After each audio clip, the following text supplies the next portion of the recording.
Listo. Entonces, sigamos con desinfección y técnica de esterilización del transductor. Punto importantísimo. Muy bien. Bueno, entonces, dando continuidad pues, a nuestras charlas de procedimientos, vamos a hablar hoy de desinfección y técnicas de esterilización del transductor. Creo que es un punto esencial que muchas veces pasa desapercibido cuando usamos el ecógrafo y toma gran relevancia porque pues, se vuelve incluso un fómite que puede ser transmisor de bacterias. Entonces, el derrotero de esta charla, vamos a hablar algo de unas definiciones, la introducción, la clasificación, los desinfectantes, los protectores, si usar gel estéril o no, y algunas conclusiones. Entonces, para empezar a hablar de estos procesos de desinfección, es importante conocer unos conceptos básicos como es la limpieza, que es el procedimiento encargado de eliminar la suciedad visible, orgánica e inorgánica de un objeto. También encontramos la desinfección, que es el proceso que elimina muchos o todos los microorganismos patógenos, excepto esporas bacterianas, de un objeto inanimado. Y también encontramos lo que es la esterilización, que es el proceso que elimina todos los microorganismos vivos, incluidas las esporas bacterianas. Y esto toma gran partida en este escenario porque dependiendo de los procedimientos que vayamos a hacer, pues va a tener un proceso de limpieza, desinfección o esterilización. El problema es que cuando nos enfrentamos a esto, encontramos que el riesgo de contaminación del transductor es muy alto. Los microorganismos que pueden crecer en este transductor pueden ser multidrogoresistentes. Y en estudios se ha asociado entre el 17.5 y 22.6% a contaminación bacteriana debida al uso de los transductores e incluso con una prevalencia de estafilococo aureus meticilino resistente hasta el 36% y se ha descrito algunos brotes infecciosos secundarios al mal uso del gel y mal uso de estos transductores. Infecciones de tejidos blandos. Y en realidad, pues hay poca evidencia con respecto a esto. Se sabe poco de esta responsabilidad asociada al uso de los transductores y la variabilidad de los diferentes equipos y de los métodos de hacer ecografía, pues también genera un riesgo en estos escenarios. En cuanto a la evidencia, pues vemos que puede ser escasa. Encontramos algunos casos de estafilococos meticilinos resistentes, unos meticilinos sensibles. Eh, Se han descrito, pues se han hecho como análisis en los cuales se ha comprobado pues que la contaminación bacteriana de los transductores de ultrasonido genera pues infecciones en el escenario hospitalario e incluso pues dependiendo del uso, dependiendo del transductor, se han documentado incluso brotes de Pseudomonas aeruginosa después de la biopsia de ultrasonido eh, guiada transrectal. Entonces, pues nace pues acá una clasificación de Spaulding que es la que nos va a guiar en cómo vamos a hacer este proceso de desinfección de nuestros transductores. Y también esto pues está avalado por la Sociedad Americana de Ultrasonido. Hay pocas sociedades que se han dedicado como a escribir la literatura con respecto a la contaminación de estos transductores, en las que encontramos pues la Sociedad Americana de Ultrasonido y la Asociación, el Colegio Americano de Especialistas de Medicina de Urgencias. Entonces, ¿qué busca esta clasificación? Estratificar el riesgo de la transmisión de infecciones según el tejido del paciente con el que el dispositivo médico entrará en contacto durante su uso. Entonces va a tener una clasificación que va a ser crítica, que es el expuesto a o en contacto con tejido que es estéril, de pronto una cavidad abdominal, a veces unos intrahepáticos, como ejemplo. Semicrítico puede ser el expuesto a membranas, mucosas o tejido no estéril, y el que no es crítico va a estar en contacto solo con la piel intacta, que este es en la mayoría de los escenarios de la realización del POCUS. Y el semicrítico pues también lo encontramos bastante en nuestro escenario. Acorde a eso, pues vamos a tener unos tipos de desinfección. Entonces vamos a tener una desinfección de alto nivel y una desinfección de bajo nivel. La de alto nivel pues va a ser encargada de eliminar todos los microorganismos excepto las esporas bacterianas, a menos que se utilice condiciones especiales como lo son los esterilizantes químicos, los esterilizantes físicos y los germinicidas. La desinfección de bajo nivel destruye la mayoría de las bacterias, algunos virus y algunos hongos. Y acá entran en partida lo que son las toallas de amonio cuaternario, aerosoles, agua y jabón.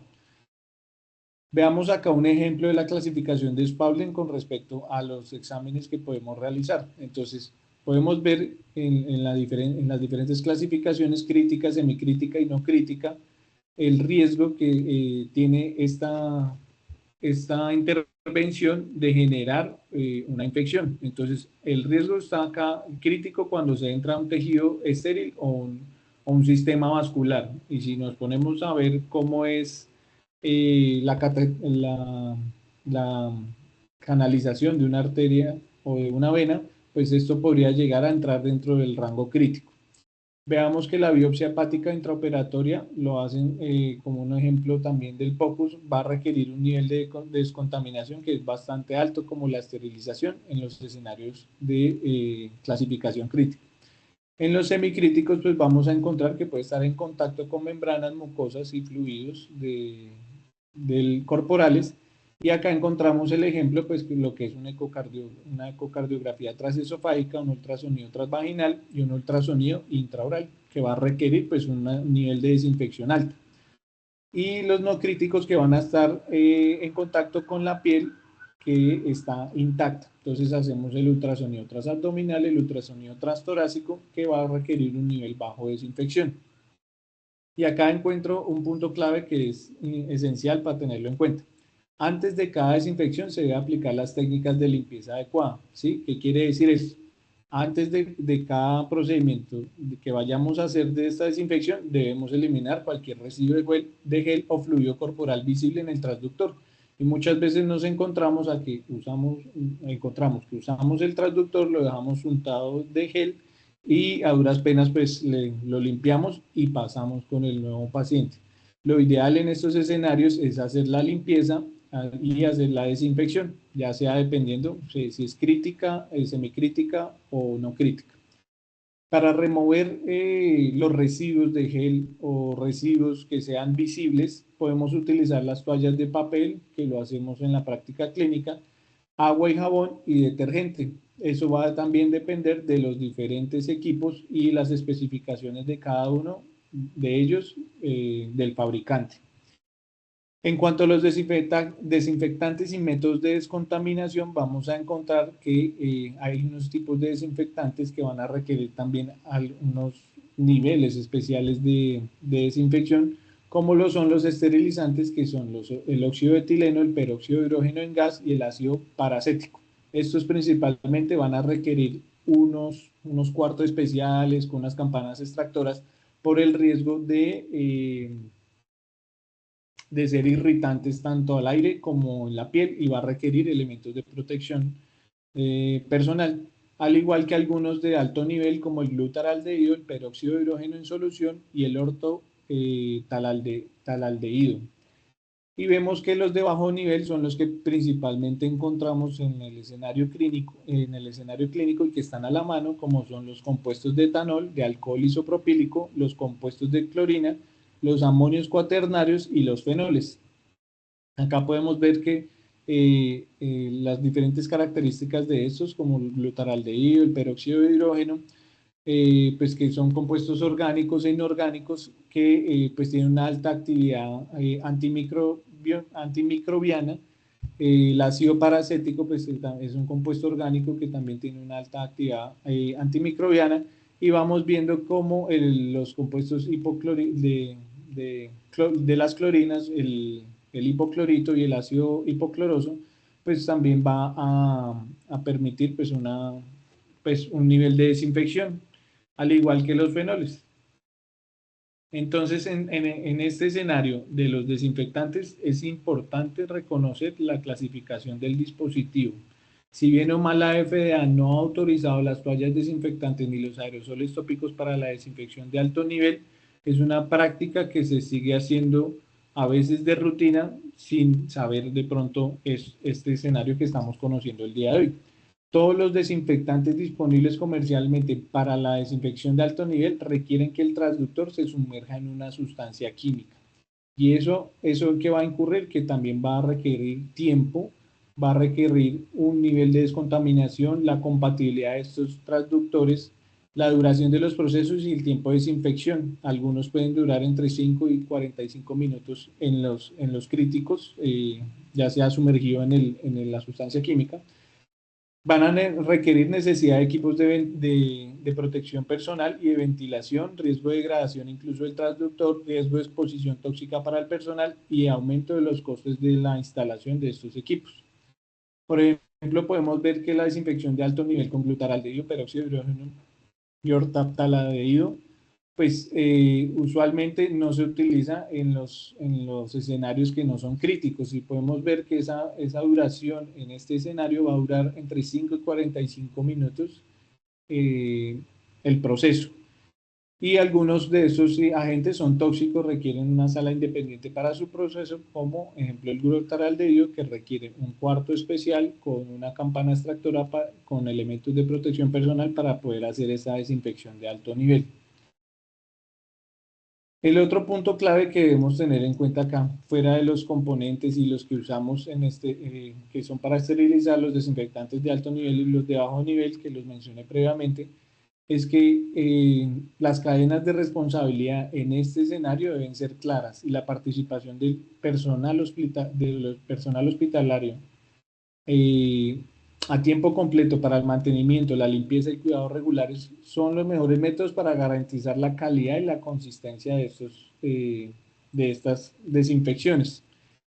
Y después de esto, pues vamos a ver que nos podemos apoyar no solo de las desinfecciones, sino también de las cubiertas de los transductores. Y vamos a ver que en este escenario, con respecto a las cubiertas, también hay unos riesgos que implica el uso de estos, ¿sí? Como a veces no llegar al nivel de descontaminación necesario en los exámenes semicríticos si se utiliza una sola cubierta.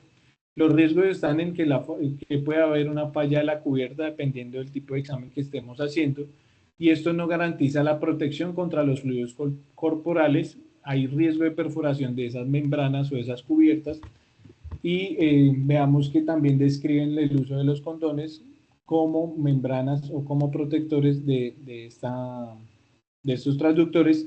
Sin embargo, hay que aclarar que esto no está diseñado para estos escenarios. E incluso pues hay pacientes que son alérgicos al látex y podemos llegar a presentar reacciones adversas solo con el uso de estas cubiertas o incluso de esos condones. ¿Por qué los usan? Porque tienden a ser más económicos. Se han descrito que se perforan menos, pero definitivamente estos no están diseñados para un examen médico. Entonces, lo ideal, por ejemplo, cuando nos encontramos ante un catéter venoso central, es la colocación de la funda más una desinfección, pues una desinfección semicrítica o de alta eficiencia. Entonces, vamos a usar la colocación de las fundas en este escenario, tienen que ser estériles. Las vamos a colocar sobre el transductor, evitando que se generen burbujas, y las vamos a asegurar pues con los cauchos que vienen en estas diferentes fundas. Eso también ya depende de los diferentes fabricantes de estas fundas con los cuales pues se vayan a realizar los procedimientos. Sale en interrogante pues el Tegaer, que podría funcionar como una membrana protectora fuera de la asepsia, la antisepsia, que también es un complemento ante estos procedimientos, y puede llegar a ser útil en algunos escenarios para proteger pues lo que es esta pieza o esta huella del transductor, que pues siempre se va a ver sometida al contacto con alguno de los fluidos. Entonces se puede sugerir que se puede usar este Tegaer como una funda protectora adicional de las otras que ya he mencionado previamente, de la desinfección y de los estoquinetes, que pueden ayudarnos a disminuir como esa esa transmisión microbiana. Entonces, limitaciones de la clasificación de Spaulding es que no incluyen acá, por ejemplo, la canulación venosa periférica, las inyecciones musculoesqueléticas, la anestesia regional, y estas todas deberían ser desinfecciones de alta eficiencia. Sin embargo, no se hace en la práctica pues, rutinaria. Y las tasas de infección, lo que sí se ha estudiado es que son similares con ecografía versus con el uso de no ecografía. Que disminuye pues, la ecografía, como lo decía Brian, pues las complicaciones, y pues eso pues acarrea también unos costos para la institución, pues cuando un paciente se complica secundario a estas prácticas. Y lo que usualmente se realiza es una desinfección de baja eficiencia y se debe realizar entre todos los exámenes. Cada vez que se cambia un paciente se debe desinfectar el transductor. Y pues si se usa el protector, pues cambiarlo con cada paciente. Acá podemos ver que otra forma de apoyarse pues es la asepsia y la antisepsia de la zona en la cual se va a hacer la punción. Se apoya nuevamente con el Tegader, queda la cubierta protectora y podemos hacer una punción que es relativamente segura con menos riesgo de infecciones, esto para los escenarios de canulación de venas periféricas. Entre usar gel estéril o no, pues preferiblemente siempre va a ser utilizar el gel estéril en lo posible, sobre todo cuando hay más riesgo de infección. Los no estériles, los geles no estériles no quiere decir que no se puedan utilizar, pero sí se deben pautar como unos protocolos para el uso del mismo, como por ejemplo desechar los envases cuando estén vacíos y evitar rellenarlos, que vemos que a veces son unas prácticas que se hacen en los diferentes escenarios clínicos, evitar tocar las puntas de los envases con los transductores y deben desecharse después de los 28 días de uso, se haya gastado o no se haya gastado. El gel utilizado en un paciente bajo precauciones de contacto o por goticas también debe desecharse después de su uso, incluyendo tanto envases multidosis como los envases de un solo uso. Y los envases estériles o bacteriostáticos también pueden ser una opción que nos pueden ayudar a mejorar como el rendimiento, la disminución de la transmisión de estos fomites o de estas carga microbiana. Entonces, ¿qué tenemos dentro de los escenarios en los que podemos fallar e incurrir en un potencial transmisor de microorganismos en nuestros pacientes? Pues es hacer una limpieza inadecuada. Si bien o mal la limpieza con las toallas reduce la probabilidad de contaminación, vemos que no es del todo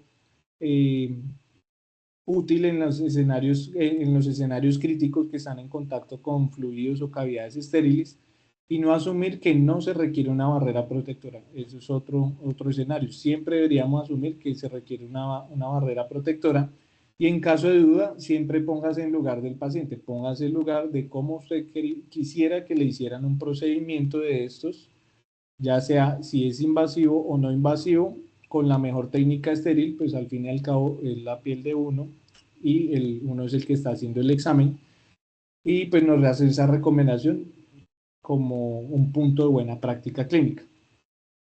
Veamos que de las pocas sociedades que ha escrito con respecto a la desinfección de estos transductores es la sociedad, el Colegio Americano de Especialistas de Medicina de Urgencias, donde nos hace las siguientes 3 recomendaciones. Entonces, todas las sondas utilizadas exclusivamente para el uso externo sobre la piel intacta, sin contaminación con sangre ni fluidos corporales, deben limpiarse con una desinfección de bajo nivel entre cada uso. Las sondas utilizadas externamente para procedimientos percutáneos deben cubrirse con fundas protectoras desechables y aplicarse gel estéril. Posteriormente, deben limpiarse con desinfección de bajo nivel. Las sondas utilizadas internamente en mucosas y orificios internos deben cubrirse con fundas desechables de alta calidad durante cada examen, seguidas de una desinfección de alto nivel. Y básicamente es con estas principales recomendaciones con las que más trabajamos, o son las que más incluimos en nuestro escenario clínico, y son las que principal también debemos tener en cuenta.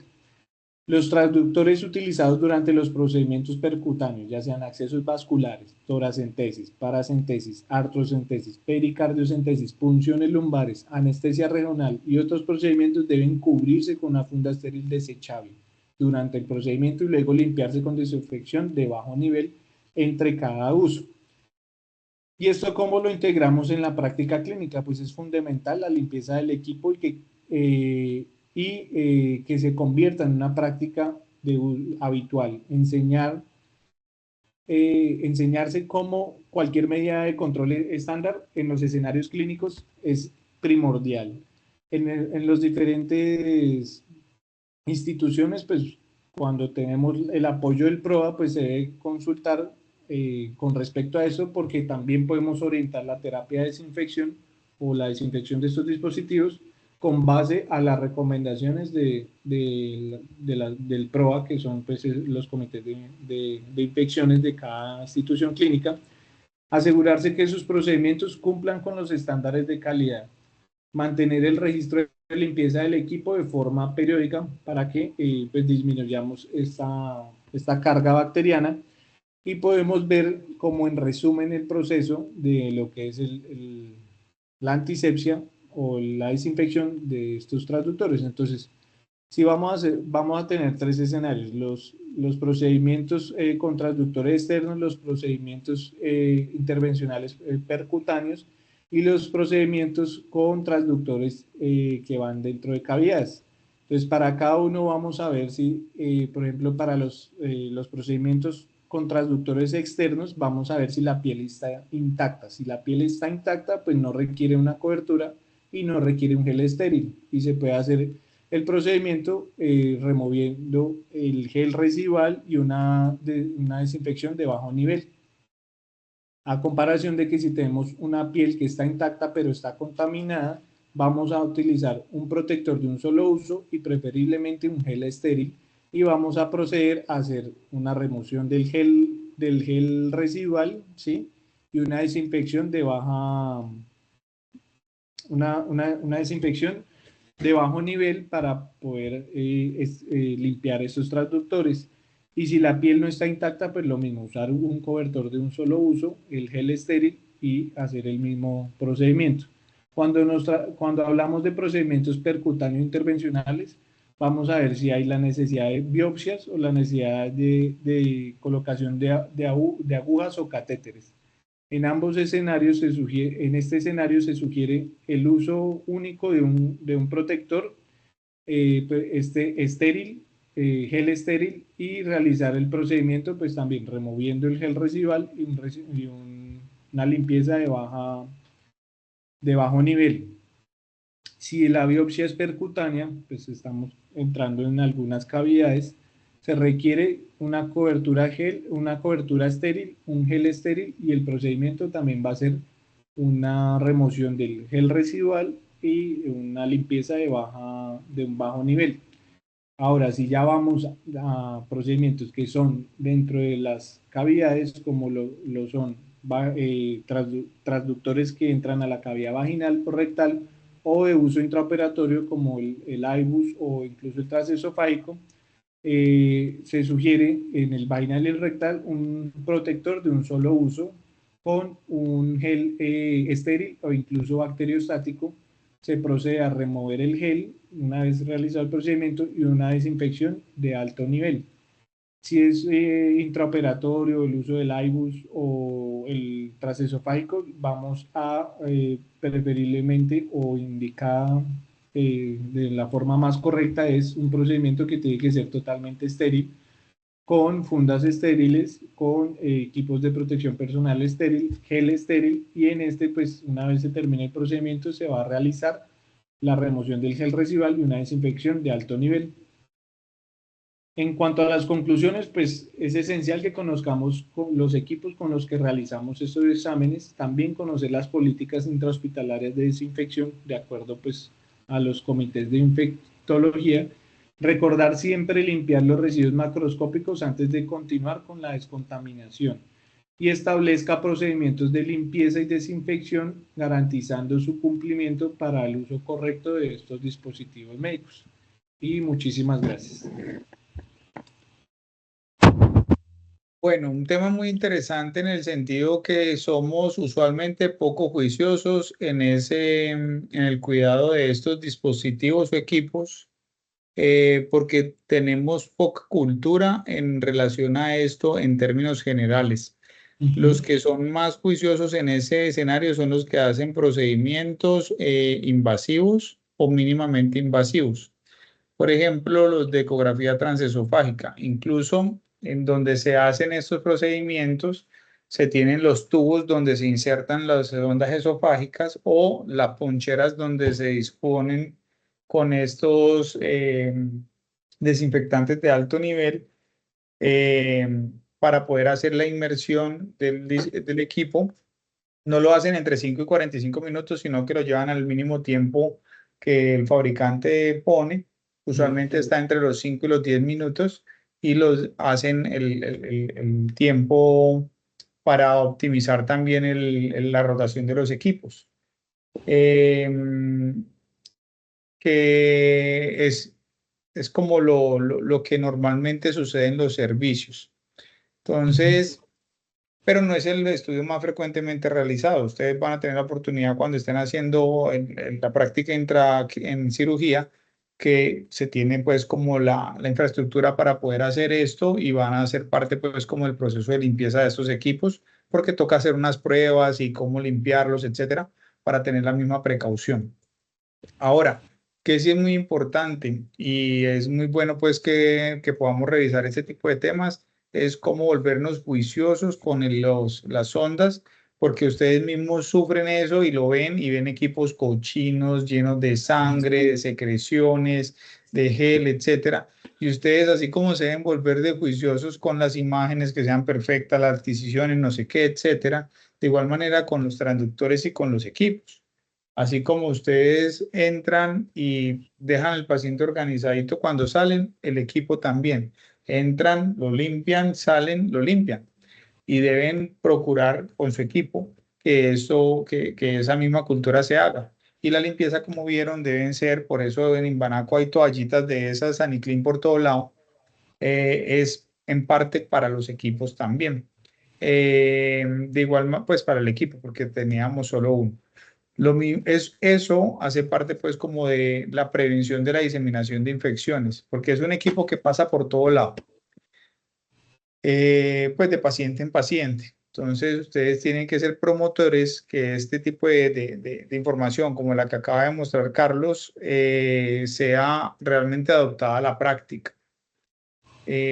Para no restringir uno el uso de los equipos en pacientes que realmente lo necesiten, como los que están con aislamientos, porque tampoco es la idea, pero sí hacer una buena disposición de los equipos cuando se utilicen, ¿de acuerdo? Y no solo es el transductor, es también el equipo que entre en un ambiente de paciente aislado, equipo que se considera contaminado, equipo que hay que limpiar. Entonces, eso también lo tienen que tener presente. Les voy a dejar una tarea para que llamen a Sharon y le pregunten en cuanto a las desinfecciones de alta, con qué, para Mindray, y de hecho, pues aprovechando que Ryan tiene los mismos equipos, para las desinfecciones de alta, con qué sustancia lo tiene aprobado Mindray. No lo sé, pero hagamos el ejercicio. Preguntémosle a Sharon y si ella no lo sabe, pues ella nos lo va a averiguar. Con la intención pues como de ver en nuestras instituciones qué tenemos, de lo que ellos tengan recomendado, porque en algún momento nos va a pasar. Alguna se nos insoció alguno con sangre en los bordes y eso se metió por ahí y nos toca realmente hacer el ejercicio de tratar de con la central de esterilización venga, necesitamos hacer desinfección de alta de este equipo. Y la empresa dice que es con esto. Entonces, por favor, ayúdenos. ¿Ya? Para sumergir el equipo, etcétera. Es decir, para Mindray, cómo está el proceso de desinfección de alta, ¿sí? Para las transductores, no transesofágicos, sino para esto. ¿De acuerdo? Entonces, para que quedemos con esa tarea. Lo otro. No, la verdad. Dime. Qué pena yo te interrumpo, que a mí se me dio como risa este tema, porque uno en la práctica diaria pues no pues ve demasiadas cosas y no ve. Y muchas cosas, ¿cierto? Por ejemplo, que usted, si utiliza las toallitas esas con amonio cuaternario, que usted no puede tocar la membrana del equipo, o que sí. Eso hay una heterogeneidad y una mezcla de cómo hacen las cosas. Y con los, yo no sé, eso te iba a preguntar, pues, el hecho, pues, vos que tenés más experiencia en eso, si existe, pues, un gel específico, porque yo me he puesto a leerlos, si eso nunca dice si es antibacteriano, pues, si no, cómo los guardan, los tiempos de uso, eso dejan los Sí, tarros abiertos, sí, mochan los, no sé, sí, los hay un geles sí texto, tienen, un artículo. los geles sí hay que rotularlos. De hecho, si ustedes miran los tarros de los geles médicos que vienen para eso, porque no es cualquier gel, es un gel médico, traen para rotularse, ¿sí? O el espacio para no pegarles el sticker. O sea, fíjense en eso, en los tarros. Lo que pasa es que uno no se pone a detallar eso, pero ellos traen o fecha de inicio y fecha de fin o fecha de vencimiento, que son los 28 días que dijo Carlos. O lo trae el tarro grande de los 5 litros, ¿sí? Y uno lo reembasa en otro, o lo traen los tarritos chiquitos, que son los que le pasan a uno el tarrito, pues para poner ahí en los ecógrafos, traen el espaciecito. Cuando traen un espaciecito en blanco es para no pegarles el sticker, ¿ya? Sino que Sí. somos muy deportivos, o sea, realmente no le prestamos atención a ese tipo de cosas, pero sí lo traen. Y lo traen con esa intención por los tiempos de contaminación de los gel. Obviamente en los servicios de ecografía, como eso rota tanto, pues realmente que duren 28 días es una rareza, ¿ya? Es más probable en servicios como un servicio de urgencias, un servicio de UCI que no tiene la misma rotación que un servicio de ecografía, que eso sí es, o sea, una agenda es un día, se hacen 50 ecografías por equipo o más. Entonces eso se acaba en un día, ¿ya? Pero el tarro grande, sí, eso sí se les debe rotular con fecha de inicio y fecha de fin, fecha de vencimiento. Y el vencimiento es por la contaminación. ¿Listo? Entonces, pero sí, póngase a hacer el ejercicio. Miren los tarritos, ¿sí? Del gel Y en, médico. y en toallitas, ¿existe alguna recomendación? Porque pues, las de protección animalaco son muy bonitas y muy buenas, pero son costosísimas. Eso no las instituciones no las aguantan. No, es las que tengan amonio cuaternario. Esas son las que, o sea, hay diferentes marcas, ¿sí? Que tengan amonio cuaternario. Ya. Es por el efecto, Y se pues, puede limpiar el diafragma. Pues, no hay sí, el problema. diafragma se limpia todo el equipo con eso. No hay problema, que No no, hay no se vuelve problema. poroso ni se daña. No hay problema. Los de amonio cuaternario son las que están permitidas justamente para evitar el deterioro de los equipos, pues, del equipo médico. Ahora, de hecho, iba a hacerle un comentario con el tema del Tegaderm. El Tegaderm, y ese sí me pasó a mí cuando estuve en fundación, nos pasó que con el uso crónico del Tegaderm, como eso es una goma, eso se va Ella, metiendo en el borde ¿cómo se llama? de la huella. De la huella, gracias. Eso se va metiendo en el borde de la huella. Eso es uno de los problemas y por eso yo les digo, y yo sí les he dicho, no usemos Tegaderm. Ese es uno de los motivos. Eso es goma y esa goma se va metiendo allí. Entonces, ese es uno de los problemas, porque eso no se seca, se cristaliza con el uso crónico. Ese es el primer problema. Segundo problema, eso de Tegaderm cuesta mucho más que mandar a hacer los forros, los forritos, un rollo, el rollo, eso lo venden por kilo. El rollo nos costaba como 45.000 pesos y salían casi 200 fundas de 1 metro y eso se mandaba a esterilizar. Cada funda nos terminaba costando 200 pesos y el Tegader nos terminaba costando 30 y pico mil de pesos hace, póngale 8 o 10 años. ¿Listo? Entonces, primero, mucho más económico la funda de plástico mandada a esterilizar, 200 pesos cada una, con el respectivo, ¿cómo se llama eso? La liga, pues esa plástica con la que uno lo envuelve y lo fija, con la que envuelven pues el dinero, ¿cómo se llama eso? Esas ligas plásticas, Oh, caucho, ¿sí? Y en cambio el Tegaderm, que eso vienen estériles, sí, por supuesto, pero traen la goma, como les estoy mencionando, que tuvimos el problema con un transductor por la goma, más el costo que tenía el tegadero. Entonces, pues ese balance claramente no nos daba para ser costo efectivo, eficientes. Entonces, ahí les dejo ese comentario, porque si ustedes lo van a ver en la literatura, claramente, pero pues en un país donde poco les importa el valor de eso. Entonces, pues no estamos para eso. Entonces, eso para que lo tengan en consideración. Y lo otro es el tema del gel estéril. Nosotros acá, puesto el gel estéril, era muy costoso porque tocaba importarlo. Cada sachet de gel nos costaba alrededor de 18.000 pesos, un sachet como de 5 mililitros.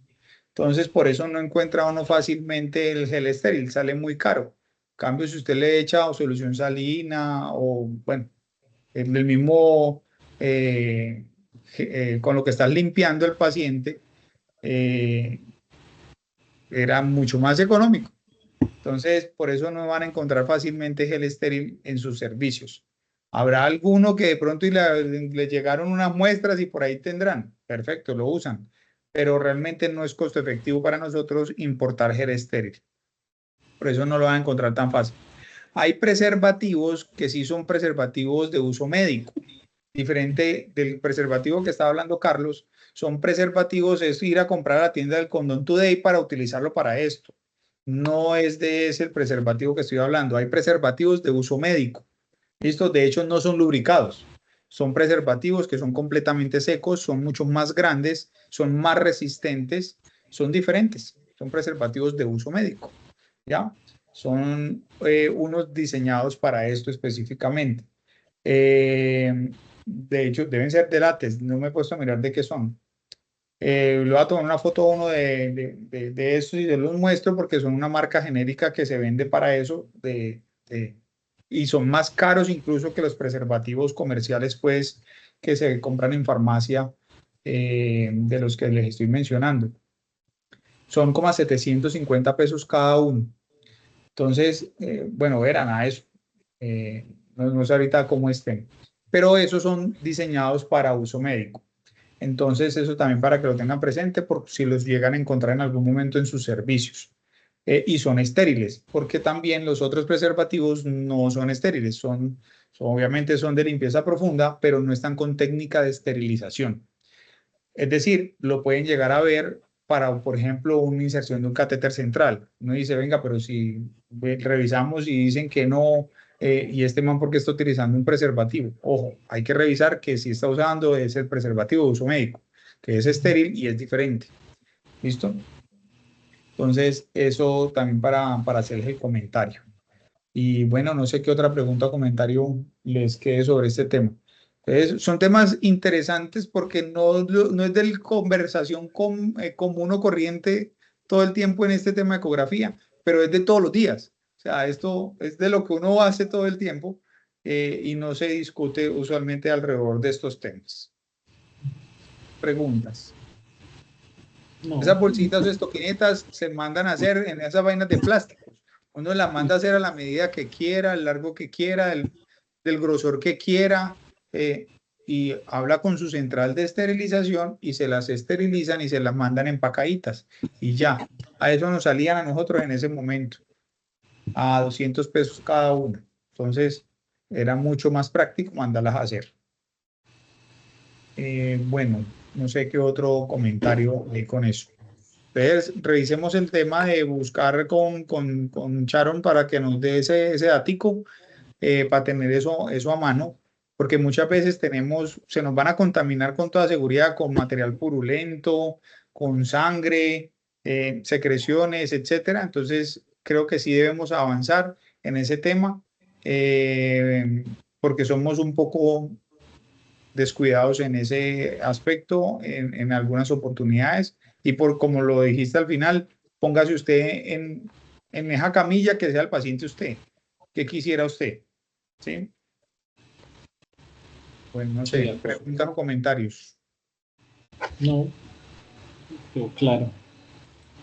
No, muy bien, No, todo bien. interesante. Bueno, listo. Entonces Bueno, estamos charlando, pues. Pórtense bueno, bien, descansen.